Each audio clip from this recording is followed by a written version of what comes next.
अच्छा, नेक्स्ट हमारा जाता है स्ट्रिंग कंकैटिनेशन। इसका बेसिकली मतलब ये होता है कि दो स्ट्रिंग्स को पाइथन पकड़ के साथ मिला देता है, ऐड कर देता है। इसको पॉजिटिव के लॉजिकल ऑपरेटर से लॉजिकली पॉजिटिव ऑपरेटर से प्लस ऑपरेटर से हम यूज़ करते हैं। और फॉर एग्जांपल यहाँ पे हेलो ए है, ए की इक्वल है, ए वेरिएबल में स्टोर हुआ है, तो ए प्लस देयर करेंगे तो हम वो बिल्कुल साथ मिला देगा, हेलो देयर को ऐड कर देगा। लेकिन ये ऑटोमेटिकली स्पेस ऐड नहीं करता। जिस तरह हम कॉमा लगाते थे, कॉमा में अगर ऑटोमेटिकली स्पेस ऐड होती थी तो यहाँ पे नहीं होती वो स्पेस ऐड। और अगर हमने इसमें स्पेस इंट्रोड्यूस करानी है तो हमें यहाँ पे मैनुअली इंट्रोड्यूस करानी पड़ेगी। फॉर एग्जांपल सी है, इसमें ए में प्लस करूँ, प्लस देयर करूँ, बट इस दफ़ा मैं एक खाली स्ट्रिंग भी ऐड कर रहा हूँ। दो कोटेशन मार्क्स लगा के, बीच में कुछ भी नहीं है, स्पेस है, फिर ये मैं ऐड करूँगा तो वो स्पेस प्रिंट कर देगा पाइथन। तो इसमें स्पेस ऑटोमेटिकली ऐड नहीं होती कंकैटिनेशन में। अच्छा, इन को हम एज अ लॉजिकल ऑपरेटर भी यूज़ करते हैं। फॉर एग्जांपल हमने पहले भी इसमें लूप्स में काफ़ी दफ़ा देखा है, इनको हमने यूज़ भी किया है। फॉर एग्जांपल यहाँ पे अगर हम इंटरेक्टिव प्रोग्रामिंग की बात करें, यानी कि स्क्रिप्ट होता है, स्क्रिप्ट हम अपना कोड सेव करके उसको रन करते हैं। इंटरेक्टिव प्रोग्रामिंग की बात करें कि अगर हम कमांड लाइन फॉर्म पे डायरेक्टली अगर हम कमांड्स रन कर रहे हैं और हम यहाँ पे कोटेशन मार्क्स लगा के एन इन फ्रूट करें तो ये हमें ट्रू देगा कि एन फ्रूट में है, एन कैरेक्टर फ्रूट में है, तो ये ट्रू फॉल्स में हमें आंसर देता है। इसी तरह अगर हम एम चेक करें कि एम फ्रूट में है या नहीं, ये हम पाइथन से क्वेश्चन पूछ रहे हैं कि जो फ्रूट वेरिएबल है जो कि इक्वल टू बनाना है, इसमें एम कैरेक्टर है या नहीं, और पाइथन हमें फॉल्स दे देगा। और ज़रूरी नहीं है कि हम एक ही कैरेक्टर करें, हम मल्टीपल कैरेक्टर्स भी चेक कर सकते हैं। नैन अगर हम चेक करें तो यहाँ पे नैन अवेलेबल है तो वो ट्रू दे देगा। इनको फिर हम फर्दर लूप्स में यूज़ करते हैं या कंडीशनल्स में यूज़ करते हैं, हम पहले भी कर चुके हैं। For example if A in fruit, तो अगर फ्रूट के अंदर ए प्रेजेंट है तो ये वाली नीचे वाली स्टेटमेंट प्रिंट हो जाएगी। और इस तरह हम इसको कंडीशनल्स में पहले यूज़ कर भी चुके हैं। अच्छा, स्ट्रिंग को हम कंपेयर भी कर सकते हैं। फॉर एग्जांपल हम एक स्ट्रिंग के वर्ड के अंदर, ये तो कंडीशनल है कि इक्वल्स टू अगर बनाना है, अगर जो हमारा वर्ड वेरिएबल अगर बिल्कुल इक्वल्स टू बनाना है, ये क्या करेगा कि ये चेक करेगा कि एक एक कैरेक्टर इसका सेम है। अगर सेम है तो ये नीचे वाली प्रिंट हो जाएगी। अच्छा, अब less than greater than operator इस तरह यूज़ होते हैं, इनकी कुछ प्री डिफाइंड वो रूल्स हैं। वो ये है कि अगर आप का एक फॉर एग्जांपल ये बनाना है BANA, ये लोअर केस में, अगर यहाँ पे मेरे वर्ड में अगर अपर केस है तो जो अपर केस वेरिएबल होगा हमारा, जो अपर केस हमारी स्ट्रिंग होगी, वो बेशक इक्वल हो, एज इट इज़ हो, बट वो चूँकि अपर केस है तो वो लोअर होगी। जो हमारी लोअर केस स्ट्रिंग है ये ग्रेटर होगी। ये एक इसकी प्री डिफाइंड पाइथन की है कि जो लोअर केस में स्ट्रिंग होती है वो बड़ी होती है अपर केस स्ट्रिंग से। ये प्री डिफाइंड है, ऑटोमेटिकली इसमें पाइथन में स्टोर हुई है। अच्छा, कुछ अब फंक्शंस हैं जो हम स्ट्रिंग्स पे लगाते हैं और ये पाइथन के बिल्ट इन फंक्शंस हैं, क्योंकि कोई भी अगर हमने स्ट्रिंग से काम कराना है तो हम हर वक्त कुछ ऐसे फंक्शंस होते हैं जो हमने बहुत फ्रीक्वेंटली यूज़ करने होते हैं, तो उसके लिए हम बार बार फॉर लूप्स नहीं बना सकते, उसमें बहुत ज़्यादा टाइम लग जाएगा। तो पाइथन ने बिल्ट इन कुछ फंक्शंस रखे हैं जो स्पेशली स्ट्रिंग्स के लिए हैं, वो हम देखते हैं अब। फॉर एग्जांपल हमारे पास ये हेलो बॉब स्ट्रिंग है, तो हम इसको लोअर केस लेटर्स में कन्वर्ट कर सकते हैं। वो किस तरह कि जैप हमने एक न्यू वेरिएबल क्रिएट किया है और ग्रीट डॉट लोअर, ये ग्रीट हमारा एग्जिस्टिंग जो हमारी स्ट्रिंग थी, इसके साथ मैंने डॉट जो वेरिएबल था जिसके अंदर एक स्ट्रिंग स्टोर थी, उस साथ डॉट लोअर लिखा है और पैरेंथेसिस लगा दिया। ये क्या करेगा कि हेलो बॉब को स्मॉल लोअर केस कर देगा, और अगर मैं प्रिंट जैप कराता हूँ तो ये लोअर केस में जाएगा। यहाँ पे एक बात गौर ये करनी है कि जो ओरिजिनल वेरिएबल होता है जिसके अंदर आपकी स्ट्रिंग स्टोर है, उसको ये नहीं छेड़ता पाइथन, वो एज इट इज़ ही रहती है। फॉर एग्जाम्पल ये ग्रीट है ना, तो ये वहाँ पे भी कैपिटल था, अगर दोबारा मैं यहाँ पे नीचे आके इसको प्रिंट कराता हूँ तो ये कैपिटल आएगा, कैपिटलाइज्ड ही आएगा। और ज़रूरी नहीं है कि हम वेरिएबल के ऊपर ये फंक्शन लगाएं जो स्ट्रिंग कांस्टेंट होते हैं। फॉर एग्जांपल ये एक स्ट्रिंग कांस्टेंट है, प्रिंट हाई देयर, ये एक वेरिएबल नहीं है, ये एक स्ट्रिंग कांस्टेंट है, इसके ऊपर मैं डायरेक्ट भी लगा सकता हूँ। यहाँ पे मैंने कोटेशन मार्क लगाया है, ये मेरे पास स्ट्रिंग है, डॉट लोअर मैंने इसको कर दिया, वही तो सेम कमांड डायरेक्ट प्रिंट होके आ जाएगी लोअर केस में। तो वेरिएबल्स के ऊपर भी हो सकता है, स्ट्रिंग वेरिएबल्स पे भी हो सकता है और स्ट्रिंग कांस्टेंट्स पे भी हो सकता है। ये जो नीचे हमने अप्लाई किया ये स्ट्रिंग कांस्टेंट पे है। अच्छा, ये अगर हम डर करके चेक करें, अगर कोई स्ट्रिंग वेरिएबल और उसकी टाइप चेक करें तो स्ट्रिंग आ जाती है हमारे पास, क्लास स्ट्रिंग शो करता है। और अगर हम dir करके ये बीच में वो वेरिएबल करें तो पाइथन हमें एक लिस्ट दे देता है कि इसके जो ये टाइप है इसके ऊपर कौन कौन से हम फंक्शंस अप्लाई कर सकते हैं बिल्ट इन। ये यहाँ पे कुछ मेंशंस है, सारे नहीं हैं, इसमें और भी हैं। फर्दर आपको यहाँ पे इस लिंक पे मिल जाएंगे, ये डॉक्यूमेंटेशन का लिंक है पाइथन की, वहाँ पे आपको मिल सकते हैं। लेकिन ये मोस्ट ऑफ द जो इम्पोर्टेंट है वो यहाँ पे लिखे हुए हैं। इनको वन बाई वन आगे फर्दर चैप्टर्स में देखेंगे भी सही, अभी कुछ इंपॉर्टेंट सिर्फ हम पढ़ने जा रहे हैं।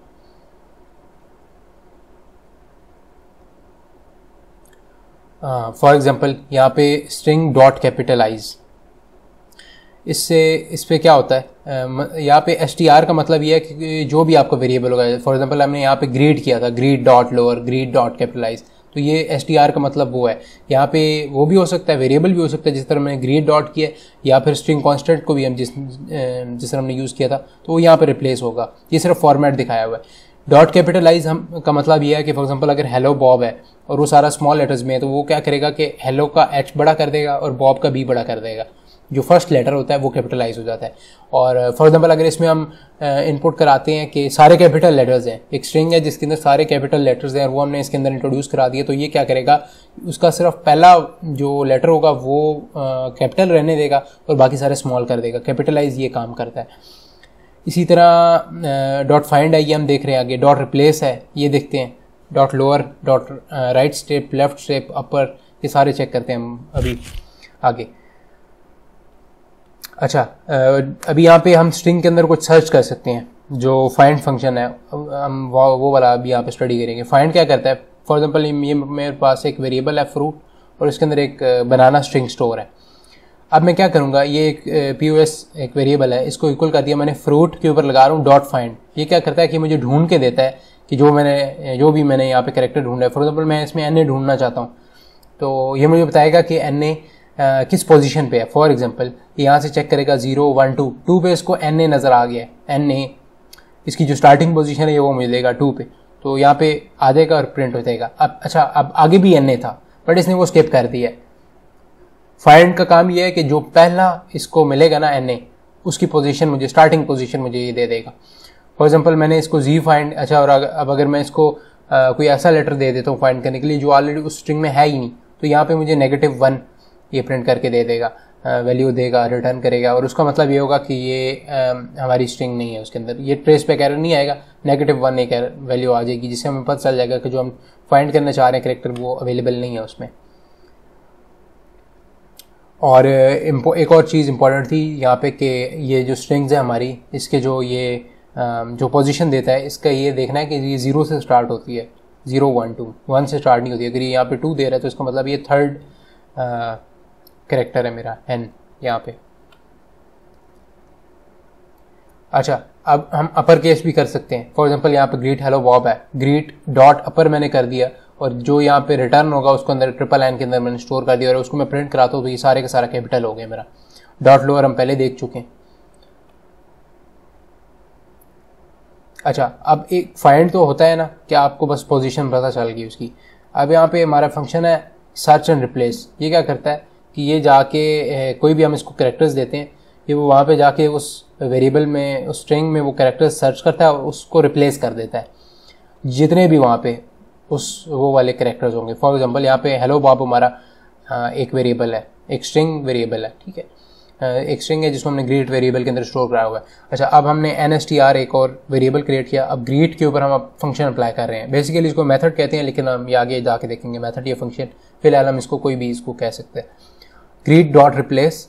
अच्छा, यहाँ पे अब 2 वैल्यूज़ दी हैं हमने, 2 पैरामीटर्स दिए हैं। फर्स्ट पैरामीटर वो है, वो कैरेक्टर होगा या कैरेक्टर्स होंगे जो हमने रिप्लेस कराने, जो हमने सर्च करने, और कॉमा और जिसके साथ हमने उनको रिप्लेस करना। यहाँ पे जेन है, तो अब हम इसको प्रिंट करा लेते हैं। तो ये क्या करेगा कि बॉब की जगह ये जेन को एंटर कर देगा और फिर हम उसको प्रिंट करा लेंगे। इसी तरह ये तो एक था कि हमने पूरा बॉब यहाँ पे एंटर कर दिया था। अगर हम सिंपल एक कैरेक्टर भी करना चाहें, फॉर एग्जाम्पल यहाँ पे मैंने ओ कर दिया है, तो ये क्या करेगा कि ओ जहाँ भी चेक करेगा, हेलो बॉब के अंदर ओ चेक करेगा, यहाँ पे ओ है और ये बी के बाद ओ है, तो उनको एक्स के साथ रिप्लेस, कैपिटल एक्स के साथ रिप्लेस कर देगा। तो यहाँ पे हेल के बाद यहाँ पे ओ था, यहाँ पे एक्स आ गया। इसी तरह बॉब के अंदर बी के बाद ओ था, यहाँ पे एक्स आ गया। तो ये सर्च एंड रिप्लेस का काम है। अच्छा, अब हम वाइट स्पेस को ख़त्म कर सकते हैं। वाइट स्पेस बेसिकली स्पेसेस होती हैं और इसके अलावा कुछ और बीच में आ जाते हैं, टैब्स होते हैं, न्यू लाइंस होती हैं, बेसिकली जहाँ पे कुछ भी नहीं है उसको हम वाइट स्पेस बोलते हैं। तो ये कुछ हमारी सिचुएशंस ऐसी होती हैं जिसमें हमें इसको यूज़ करना पड़ता है। ये भी हम आगे देखेंगे जब हम फाइल्स को रीड करेंगे, तो वहाँ पे लाइंस के एंड पे या स्टार्ट में हमें वाइट स्पेस ख़त्म करनी पड़ती है टू मेक इट ईजियर जो भी हम कर रहे हैं। फॉर एग्जांपल यहाँ पे ग्रीट और यहाँ पे मैंने स्पेस ऐड कर दी है, एंड पे भी स्पेस ऐड कर दिया है, और ये मेरा एक स्ट्रिंग है हेलो बॉब। तो मैं क्या करता हूँ, इसको ग्रीट डॉट लेफ्ट स्ट्रिप करके देखता हूँ। ग्रीट डॉट लेफ्ट स्ट्रिप करूँगा तो ये लेफ़्ट वाली जो स्पेस है ख़त्म हो जाएगी। अगर मैं इसको राइट स्ट्रिप करता हूँ तो राइट स्पेस ख़त्म हो जाएगी। और ग्रीट डॉट स्ट्रिप अगर मैं करता हूँ तो लेफ़्ट राइट दोनों ही ख़त्म हो जाएंगी स्पेसेस, और यहाँ पे हेलो बॉब आ जाएगा। स्टार्ट में जहाँ से हमारी स्ट्रिंग कैरेक्टर पहला कैरेक्टर उसके लेफ़्ट होता है, ये लेफ़्ट स्पेस लेफ़्ट स्ट्रिप ख़त्म करेगा, और बॉब के राइट वाली राइट बीच में कुछ नहीं करेगा ये कैरेक्टर को। ऐसा नहीं है कि आप हेलो बॉब के अंदर वाली स्पेस भी ख़त्म हो जाएगी, इस तरह नहीं है। लेफ़्ट और राइट स्ट्रिप होगी, और अगर हमें दोनों करनी है तो सिंपल हम स्ट्रिप लिख देते हैं। ये वाइट स्पेस का स्ट्रिप बेसिकली फंक्शन का काम है। अच्छा, हम सर्च कर सकते हैं कि अगर कोई लाइन हमारी या अगर कोई लाइन हमारी किसी एक ख़ास वर्ड से या किसी एक कैरेक्टर से स्टार्ट हो रही है। इसको भी हम फर्दर यूज़ करेंगे कि अगर हम कोई फाइल रीड कर रहे हैं उसके अंदर हमने लाइन चेक करनी है कि कोई लाइन अगर किसी स्पेसिफिक वर्ड या कैरेक्टर से स्टार्ट हो रही है तो हम उसको प्रिंट करा लेते हैं या उस पर कोई फंक्शन करेंगे। तो ये आगे देखेंगे, इसका यूज़ आएगा नेक्स्ट चैप्टर में। अच्छा, लाइन इज इक्वल्स टू कि please have a nice day.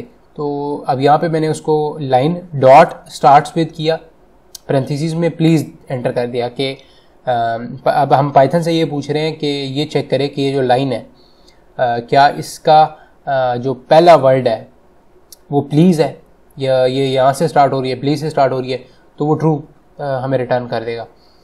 इसको हम as a logical operator use कर रहे हैं यहाँ पे, क्योंकि हम इसको कमांड लाइन में डायरेक्ट एंटर कर रहे हैं। अगर हम इसको स्टोर कराना चाहते तो, या इस पर अगर हम कोई फंक्शन करना चाहते हैं, इफ़ स्टेटमेंट लगाना चाहते हैं तो वो भी लगा सकते हैं। यूज़ ये वहीं पे होती हैं इफ़ एल्स कंडीशनल्स में, लेकिन यहाँ पे हम उसको खाली चेक कर रहे हैं तो यहाँ पे वो हमें ट्रू फॉल्स में आंसर दे रहा है। लाइन डॉट स्टार्ट्स विद, यहाँ पे पी स्मॉल पी में हमने चेक किया तो स्मॉल पी से स्टार्ट नहीं हो रही लाइन, तो वो फॉल्स में हमें दे देगा। तो ये इसका छोटा सा फंक्शन है। और एक बात मैं दोबारा करना चाहता हूँ, हमने पहले पिछली एग्जांपल में भी चेक की है कि फॉर एग्जांपल यहाँ पे ग्रीट है, अगर हमने ग्रीट पे जितनी मर्जी यहाँ पे फंक्शंस लगा दिए तो ग्रीट ओरिजिनली चेंज नहीं होगा जब तक हम उसको खुद चेंज ना करें।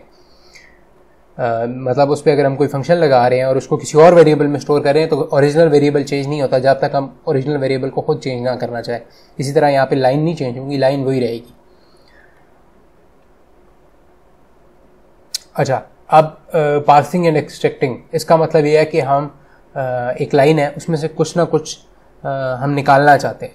अब इन्हीं ये जो हमने फंक्शंस पढ़े हैं इन्हीं को यूज़ करेंगे, फाइंड को बेसिकली यूज़ करेंगे, और हम एक लाइन में से कोई एक स्पेसिफिक कैरेक्टर्स होंगे वो हमने प्रिंट करा लेने हैं ढूंढ के। तो फॉर एग्जांपल यहाँ पे एक लाइन है हमारे पास, डाटा की स्क्यूल हमने कर दिया है। ये हमारे पास एक ईमेल है बेसिकली, यहाँ पे पहले फ्रॉम होता है ईमेल में, देन जो ईमेल एड्रेस जहाँ से आपको ईमेल आई है वो होता है, और यहाँ पे डेट एंड टाइम है। ठीक है, तो अच्छा, ऐड पोजीशन हमारा एक वेरिएबल हमने ऐसे इंट्रोड्यूस करा लिया। इक्वल्स टू डाटा के ऊपर अब हम लगा रहे हैं फंक्शन, ये जो लाइन है इसके ऊपर हम फंक्शन लगाने लगे। डॉट फाइंड किया हमने, डॉट फाइंड के बाद अब हम यहाँ पे उसको पैरामीटर दे रहे हैं कि ऐड हमें फाइंड करके दो कि ऐड कहाँ पे है। तो ऐड की लोकेशन बनती है 21 और वो इसके अंदर जाके स्टोर हो जाएगा ऐड पॉज पे, ऐड पोजीशन बेसिकली। तो ये वो हमें 21 दे देगा अगर हम उसको प्रिंट करें कि 21st पोजीशन पे आपका ऐड पड़ा हुआ है, ये हमें पता चल गया। बेसिकली हम प्रिंट जो कराना चाह रहे हैं वो uct.ac.z है, तो उसके लिए हम ये कर रहे हैं। हमें पता चल गया ऐड किधर है। अभी हम क्या करेंगे कि एक नया बनाते हैं वेरिएबल spos, और उसके ऊपर एक और फाइंड लगाएंगे data.find। तो अब ये जो हमने इसका फर्स्ट पैरामीटर था वो दे दिया एम्प्टी स्पेस दे दिया और comma add pause. Add pause का मतलब ये है कि ऐड के बाद जो हमारा ऐड पॉज जो पोजीशन है, उस पोजीशन के बाद जो पहली वाइट स्पेस आएगी ना, या पहली स्पेस आएगी, वो लोकेशन हमें चाहिए। इसको दोबारा देखें कि डाटा डॉट फाइंड जो फर्स्ट पैरामीटर है वो हमें बता रहा है कि हमने फाइंड क्या करना है, खाली स्पेस, एम्प्टी स्पेस फाइंड करनी है। लेकिन एट पॉज ये कॉमा जो सेकंड पैरामीटर में बता रहा है कि इसके बाद फाइंड करनी है। एट पॉज क्या है, 21st लोकेशन, कि ऐड के बाद जो पहली स्पेस आएगी वो फाइंड करना है। तो वो पाइथन देखेगा कि ऐड के बाद पहली स्पेस आ रही है हमारी यहाँ पे, और इसकी वो हमें लोकेशन जाके वो एस पॉज में स्टोर हो जाएगी और वो 31 आ गई। तो इस तरह हमें पता चल गया कि जो हमारा फर्स्ट स्पेस है वो यहाँ पे है और ऐड की पोजीशन ये है। तो बेसिकली हमें 21 से 31 तक हमने प्रिंट कराना है। हमें ये पता चल गया कि ये बीच में ये जो हम प्रिंट कराना चाह रहे हैं ये है कहाँ पे। तो अभी हम एक और होस्ट एक वेरिएबल बनाते हैं और उसमें अब इसको प्रिंट कराना है हमने। तो डाटा लिख के डाटा, और यहाँ पे हम अब इंडेक्स कर रहे हैं। इंडेक्स हम पहले भी कर चुके हैं, कोई भी स्ट्रिंग होती है उसका इंडेक्स हम कर सकते हैं, यहाँ इनकी वैल्यूज़ होती हैं और उसी को हम, अच्छा अब हम क्या करेंगे कि ऐट पॉज हमें पता था ये ऐट है। अच्छा अब अगर हम यहाँ पे मैं सिर्फ ऐट पॉज पहला लिख देता हूँ ना, रेंज बेसिकली डिफाइन करनी है ना कि अब कहाँ से कहाँ तक प्रिंट हो। अगर मैं खाली ऐट पॉज यहाँ लिख देता हूँ ना तो वो ऐट भी साथ प्रिंट हो जाएगा, वो मैंने नहीं करना। ऐट पॉज +1 ताकि ऐट के बाद वाला से स्टार्ट होगी हमारी स्ट्रिंग जो हम प्रिंट कराना चाह रहे हैं, और ये कॉलन जो सेकंड में इसको रेंज दूंगा एंड वाली वो एस पॉज है। एस पॉज है 31st पे एम्प्टी स्पेस, लेकिन जो यहाँ पे सेकंड जो एंड होता है वो प्रिंट नहीं होता, वो इंक्लूडेड नहीं होता, उससे पीछे तक पाइथन हमें देता है स्ट्रिंग। ये इंडेक्सिंग है, ये हमने पहले देखी है। तो क्या करेगा पाइथन के 21st से स्टार्ट करेगा लेकिन 30 तक प्रिंट कर देगा। 31st तक हमने यहाँ पे उसको एंट्री दिया, बट ये आखिरी वाला जो होता है 31st जो एंड रेंज होती है वो उस तक प्रिंट होता है, वो खुद प्रिंट नहीं होता। तो यहाँ पे क्या होगा कि uct.ac.za प्रिंट हो जाएगा, एम्प्टी स्पेस हमारी प्रिंट नहीं होगी। तो ये हमने उसके अंदर से कुछ डाटा एक्सट्रैक्ट किया स्ट्रिंग्स के अंदर से बिल्ट इन फंक्शंस यूज़ करके। ये हम आगे फाइल्स में मज़ीद डिटेल में देखेंगे, इसमें परेशान होने की जरूरत नहीं है। अच्छा पाइथन 2 और 3 का यहाँ पे थोड़ा सा एक डिफरेंस है कि यहाँ पे यूनिकोड स्ट्रिंग्स या रेगुलर स्ट्रिंग्स जो थी वो पाइथन 2 में थोड़ी डिफरेंट डील करते थे हम, और उसका थोड़ा सिंटैक्स मुश्किल था। वो उसमें भी जाता था, जो यूनिकोड स्ट्रिंग्स थी उस पर भी हम फंक्शंस लगा लेते थे, बट वो थोड़ी सी मुश्किल थी उसमें। तो पाइथन 3 जो है वो यूनिकोड और दूसरी रेगुलर स्ट्रिंग्स को सेम डील करता है, सारों को यूनिकोड ले लेता है। तो ये हमारे लिए ईजी है और ये एक अपडेट है पाइथन में। तो ये जो हमने सारी बिल्ट इन फंक्शंस पढ़े हैं, ये नेक्स्ट चैप्टर में हम फाइल्स के ऊपर इम्प्लीमेंट करेंगे और उससे हमें सारी चीज़ें पता चल जाएंगी कि हम ये क्यों पढ़ते रहे हैं और ये क्यों इंपॉर्टेंट है स्ट्रिंग्स के बिल्ट इन फंक्शंस। ये हमें बहुत हेल्प करने वाले हैं नेक्स्ट वीडियोज़ में। So see you in the next lecture इंशाल्लाह।